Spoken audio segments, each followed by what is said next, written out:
Sebuah masukan yang bagus sekali. Ini menjadi tantangan lagi ya.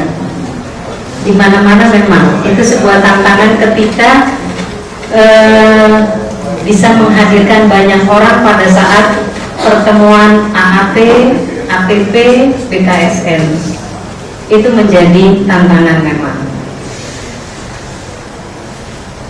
Kembali kita melihat kalau Pak Roni ya, Pak Roni katakan masalahnya seringkali terjadi karena bahan mungkin dianggap kurang menarik. Maka dari tim ini katakan, ayo kalau kita bisa berinovasi. Beberapa pertemuan di entah APP atau AAP pernah juga dari Uskupan itu pakai CD gitu, pernah ya Bapak Ibu audiovisual pakai yang CD gitu, terus kita berikan setiap lingkungan satu-satu.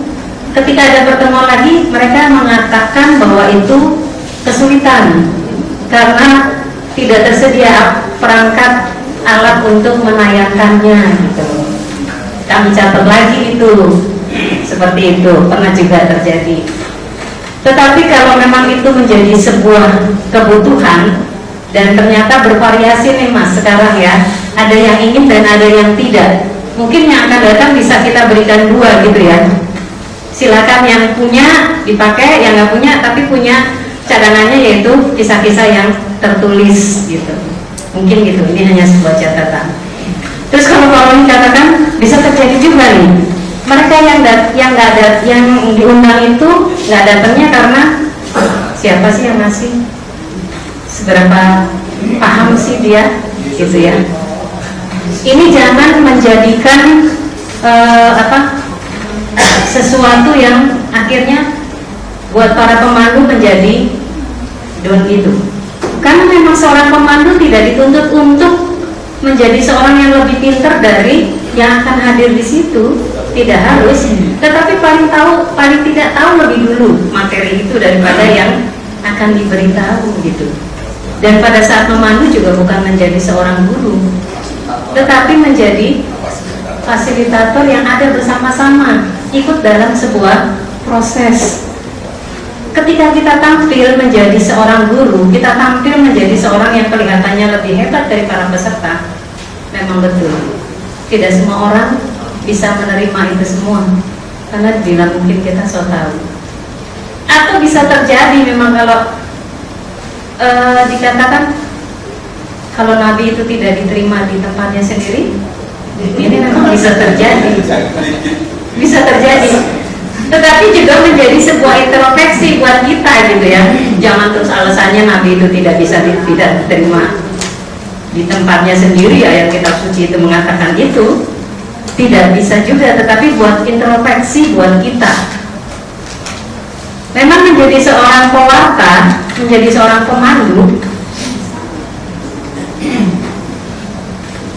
pihak lain tuh menuntut sesuatu gitu. Paling tidak mereka punya harapan dia harus punya relasi yang baik dengan dirinya sendiri. Kalau dia aja tidak pernah bersyukur tentang dirinya sendiri, akhirnya orang lain juga ketika kita bicara kita juga nggak nyaman juga ya. Dia harus punya relasi yang baik dengan sesama. Kalau dengan sesama yang ada di sekitarnya hanya suatu keributan terus-menerus, siapa yang mau di lingkungan menerima? Pasti gitu kan? Ya. Apalagi dia harus punya relasi yang baik dengan Tuhan. Ke gereja aja nggak pernah, jangan coba-coba jadi pemandu. Pasti kan? Yakin nggak Bapak Ibu? Jadi kata Nabi tidak diterima di tempat sendiri itu juga menjadi introspeksi buat kita gitu.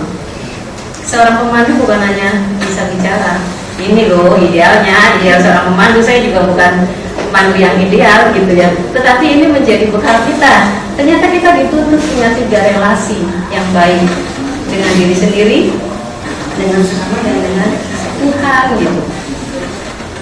Maka benar kalau kita itu nggak bisa diterima di lingkungan, karena memang kalau orang bilang tuh masalah-masalah kita itu ada di mereka semua. Kalau bilang kartunya dia kan ada di saya, mau ngomong apa gitu. Terus kita jadi nggak nyaman juga kan? Orang saya habis berantem sama dia, terus saya menjadi pemandu. Pemandunya bicaranya tentang, temanya tentang kasih. Saya aja belum memaafkan dia. Nyaman nggak Bapak Ibu? Nyaman nggak kita sendiri yang bicara? Nggak usah orang lain menuntut, tetapi diri kita sendiri nyaman nggak? Tidak nyaman kan? Kalau dikatakan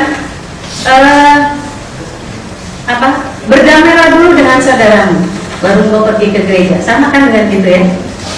Jadi begitu, mungkin gitu Pak Roni. Jadi ada tip-tip memang, tetapi nggak usah berkecil hati bahwa ini semua memang dialami pada lingkungan-lingkungan.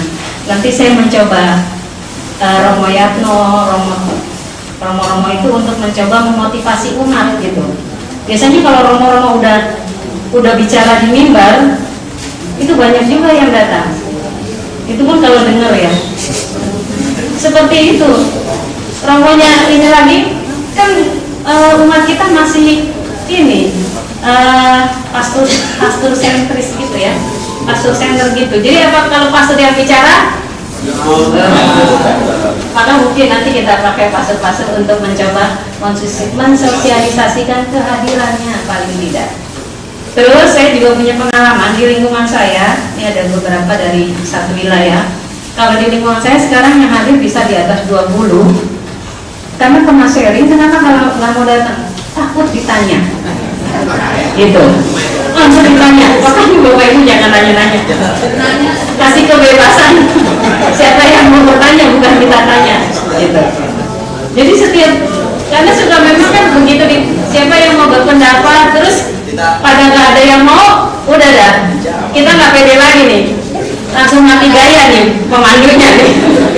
Langsung kamu Pak, ayo Pak gitu kan. Langsung begitu kan.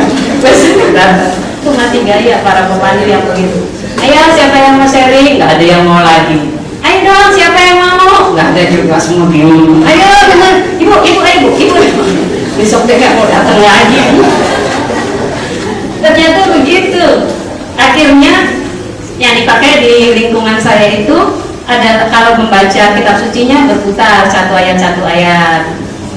Besok pemandu yang lain pakai variasi, kalau ayat genap yang perempuan, ayat ganjilnya laki-laki gitu. Doanya bergilir. Jadi pemandu udah bagi dulu nih tugas-tugasnya. Jangan di tengah-tengah baru mau baca kitab suci baru jelasin. Ini pas baca kitab suci, tolong ya. Ayat ini. Yang ini yang baca, yang ini baca. Jangan. Jadi sebelum dimulai sudah ada pembagian tugas dan caranya. Kan pas bagian kitab suci, bacaan kitab suci kita bacanya bergiliran. Misalnya begitu. Lingkungan saya juga pernah pakai gerakan. Kalau yang lalu namanya apa? Video drama, itu juga pernah dipakaikan begitu. Akhirnya anak muda, anak bina imannya suruh datang, minta pada orang tuanya untuk datang. Pernah juga yang baca anak-anak bina iman, kita jejerkan gitu. Orang tuanya dipesan, anaknya suruh datang. Jadi anak-anak SD-nya ada berapa ayat, mereka dijejerkan gitu, baca terus berulang terus mereka pintar. Itu juga pernah dilakukan di Agustinus. Dan memang akhirnya anak-anak itu kalau kita bilang suruh datang dan menjadi diperhatikan, mau datang itu bawa teman-temannya. Datangnya lebih dulu daripada bapak-bapaknya, daripada bapak ibunya. Ya, belum dimulai dia udah duduk manis. Terus pulangnya dikasih satu wafer, senangnya bukan main. Satu wafer doang. Jadi kita ada perhatian begitu. Begitu Bapak Ibu. Gitu Pak Roni, ada lagi hal yang